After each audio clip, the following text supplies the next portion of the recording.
اصل میں آپ حضرات کو یہ پتہ ہونا چاہیے کہ جیسے سنیوں میں بہت لوگوں نے باتیں گھڑی ہیں. ایک کتاب ہے جس نے شیعہ مذہب کو برباد کر دیا, صاف کہتا ہوں, وہ سلیم ابن قیس الہلالی کی کتاب ہے, جس کو کہتے ہیں کہ وہ حضرت علی ان کا صحابی تھا. جب حجاج وغیرہ نے پکڑنا شروع کیا, چھپ گیا اور جا کے ایک شخص ابان کے پاس چھپا رہا ساری زندگی, اور مرنے کے وقت کہنے لگا یار میرے پاس ایک امانت لے گی, وہ کتاب دے گیا. پتہ نہیں اس نے دی ہے یا نہیں, ابان نے. اب ابان کے بارے میں آپ علامہ خوئی کی موج مرساری دیکھ لے راوی, یہ جھوٹے راوی, سارا فساد اس ابان نے ڈالا ہے کہ اپنی طرف سے ایک کتاب کر کر سلیم کے نام لگا دی, یا سلیم جھوٹ بول گیا. اس کے علاوہ دنیا میں یہ ظلم کہیں نہیں ہے. یہ جتنی باتیں نا آپ کتابیں نکلوا کر ثابت کریں شیعہ علماء اپنی کتابوں سے کہ یہ راوی سچا ابان جس نے یہ کتاب پھیلائی, سارے ظلم کے انہوں نے یہ کیا, حضور کے بعد یہ کیا, تو خدا کے لیے شیعہ حضرات بھی توبہ کر لیں. یہ ظلم ان کی نے کوئی نہیں دیکھے, نہ سنی یہ اپنی طرف سے باتیں کریں, یہ بھی موقع پر نہیں تھی. جو بات دلیل سے ثابت ہوتی ہے اس کو لے لیں. میں نے یہ کاغذ قلم کے بارے میں صاف کہہ دیا نا کہ حضرت عمر نے جو کچھ کیا غلط. ابن حزم جیسے کہتے ہیں کہ انہوں نے بہت بڑی خطا کی ہے, انہیں کیا حق تھا, حضور لکھوانا چاہتے لکھوانے دیتے. جو بات صحیح ہوگی شاہ صاحب میں وہ کہہ دوں گا, مجھے کسی کا ڈر نہیں, نہ میں پرواہ کر دوں, مگر بات کو بڑھانا بننا چاہیے اپنی حد سے, جتنی ہے اتنی رکھے. علامہ صاحب بات یہ ہے آپ دیکھیں نا کہ جو مشہور اس وقت صحابی تھے, حضرت سلمان فارسی, حضرت ابو ذر غفاری, حضرت بلال, حضرت عمار بن یاسر, حضرت ابو ایوب انصاری, حضرت مقداد اور حضرت شعیب, حضرت علی علیہ السلام, یہ جو ہے نا اس میٹنگ میں شامل نہیں تھے جس وقت یہ شکیفہ جو ہے نا وہ شکیفہ میں یہ جو میٹنگ ہوئی تھی خلافت کی. تو پھر حضرت علی علیہ السلام نے جو ان کی بیعت وغیرہ نہیں کی تھی, جہاں تک کہ آپ جو دو تین میں نے سیڑھیاں سنی ہیں جس میں آپ نے کہا ہے کہ جی عمر جو ہے وہ آگ لے کے آپ کی بیٹی کے دروازے پر آئے تھے اور وہ دروازے کو دھکا دیا تھا, ان کا بازو ٹوٹ گیا تھا, بچہ شہید ہو گیا تھا. آخر یہ سارا چکر پھر کیوں ہوا؟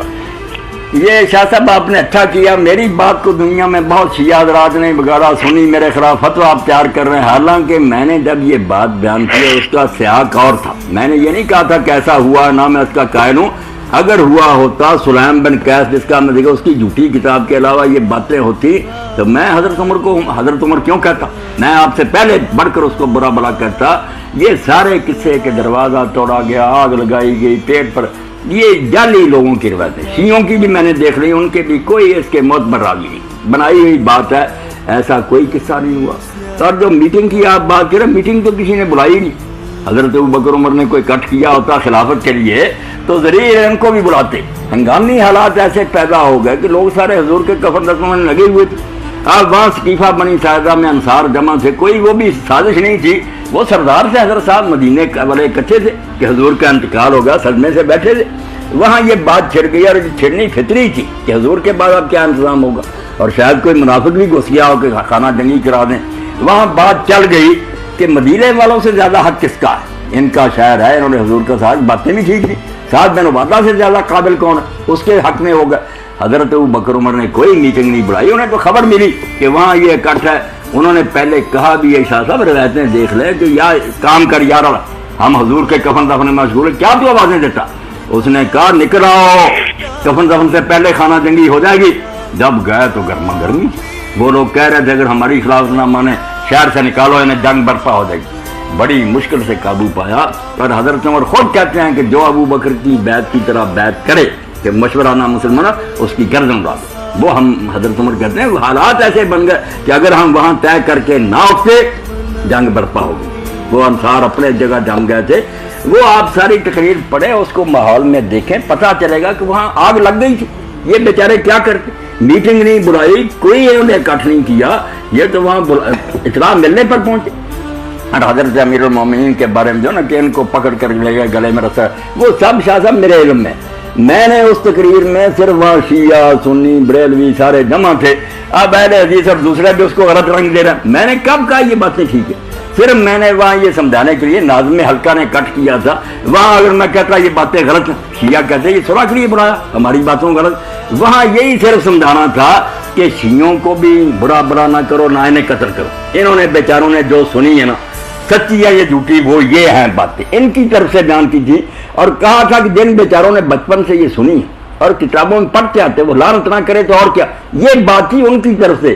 سنیوں کو کہا کہ تم نے سنا کہ انہوں نے بڑا انصاف کیا، حضور کی سے محبت کی ہے، یہ ان کی تعریف نہ کریں تو اور کیا؟ یہ سارے حلقوں کو ٹھنڈا کرنے کے لیے کہ مار کٹائی اور مناظروں سے کیا بنے گا، جو کسی نے سنا اس پر لگاؤ، اس کو اپنا اپنا رنگ سامنے دے دیا۔ پہلے شیعوں نے کہا کہ مولوی صاحب نے ہماری حمایت کر دی کہ یہ ظلم ہوئے تھے، حالانکہ میں یہ ظلم مانتا تو حضرت عمر کو معذرت، حضرت عمر کو کہتا پھر لعنت نہ کرتا، اور اہل حدیثوں نے بنا دیا کہ مولوی صاحب خود کہتا کہ یہ ظلم ہو، نہیں، وہ نہ میری طرف سے نکلی، وہ شیعہ حضرات کا عذر ہے کہ وہ بیچارے بھی معذور ہیں، صحیح غلط کا فیصلہ ہوتا رہے گا، جو سنا ہے۔ میں نے تو وہاں کہا کہ اگر سنی بھی مان لے کہ ایک حیثیت بھی اس میں سچ ہے تو وہ چھوڑے نہیں صحابہ کو، اور کیا کرے؟ مسئلہ تو صرف یہ ہے کہ 1400 سال کی باتیں ہیں، راوی طرح طرح کے ہیں، جھوٹ سارے گروہ مانتے ہیں، کتابوں میں بھرا گیا ہے۔ اب ان کی بنا پر کیا فیصلہ کیا جائے کہ ان کی بات سچی ہے یا نہیں سچی؟ میں نے صرف خون خرابہ روکا کہ جس بات کو صحیح سمجھے وہ اپنی جگہ مانے، جس کو سمجھ آئی ظلم کی ہے وہ برا کیا، دوسرا سمجھ نہیں ظلم کی محبت، مگر آپس میں جو مشترکہ کام ہے نا ہندوؤں، یہودیوں، عیسائیوں کے مقابلے میں، اس کے لیے خدا کے لیے سارے کٹے، اس کا اصل تو ہے یہ موضوع، مگر لوگ اپنے اپنے رنگ میں اس کو پیش کریں۔ اب شاہ صاحب بتائے نا، میں نہیں کہتا کیسے ظلم ہوئے ہیں، نہ کسی نے حضرت امیر کو کھینچا، مطلب وہ کتابوں میں تو لکھے ہوئے نا، ایک کتاب میں نہیں، یہ تو بہت سی کتابوں میں یہ کسی نہیں، وہ نقل در نہ کرے نا شاہ صاحب، ایک بات ہے بخاری نے لکھی وہ پیشک، پھر 1000 کتاب میں نہ کرو، وہ 1000 نہیں بن جاتی، اس کا سورس جو ہے نا، منبع جہاں سے شروع ایک ہے، یہ باتیں ہیں جو آپ لکھ رہے ہیں، ابن کتابہ نے لکھی ہے، دوسرے تبری نے، کسی نے صرف اتنا ہی لکھا کہ دھمکی دی آگ لگا دیں گے، کسی نے کہا دروازے گرائے۔ اب دیکھنا تو شاہ صاحب یہ آپ بھی کوشش کریں، اپنے شیعہ دوستوں کا میرا سلام پہنچائیں کہ وہ اپنی کتابوں سے نکال دیں کوئی صحیح سند کہ یہ چیز ہوئی ہے، پھر میں کہوں گا یہ ٹھیک ہے، یہ بیچارے اپنی جانب کرتے رہے، مگر جب ان کے پاس بھی کوئی صحیح سند نہیں تو خدا سے ڈرنا چاہیے کہ یہ اگر ان کو لعنت کرنا ہے اور وہ انہوں نے ظلم نہ کیا ہو، ان کا انجام کیا ہوگا؟ اس لیے آپ تحقیق کریں، میں یہ نہیں کہتا غلط ہے، یہ نہیں، کتابیں نکالیں، اس میں راوی دیکھ لیں، اگر صحیح راوی ملیں تو انشاءاللہ اگلی نشست میں آپ پہنچائیں، میں غور کروں، اگر وہ صحیح ہوں گے دلیری سے کہہ دوں گا کہ یہ باتیں ان کی ٹھیک ہیں، بھائی آپ آرام سے بیٹھ۔ ایک علامہ